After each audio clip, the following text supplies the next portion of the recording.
चला आज आपण सिंधी पद्धतीने कांदा लसूण न वापरता फ्लावर बटाट्याची भाजी कशी बनवायची ते पाहूया. तर 2 मिरच्या, 1 इंच अद्रक आणि 1 मोठा टोमॅटो कापून घेतलाय, मिक्सरमध्ये बारीक करून घ्यायचा आहे. बटाटा सोलून घेतलाय, त्याच्या फोडी करून घ्यायच्यात आणि ह्या तेलात थोडा परतून घ्यायचा आपल्याला कलर चेंज होईपर्यंत.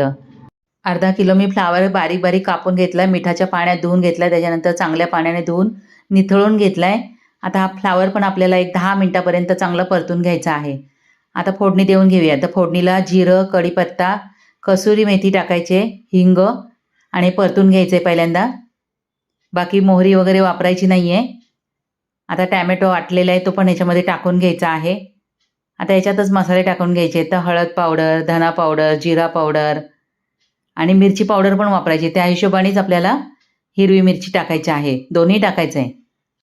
चवीनुसार मीठ टाकून घ्यायचं आहे आणि हा मसाला एकदम आपल्याला चांगला परतून घ्यायचा आहे. गॅसची फ्लेम लोच ठेवायची आणि लो फ्लेमवर मसाला परतून घ्यायचा आहे. मसाला चांगला परतला गेला पाहिजे.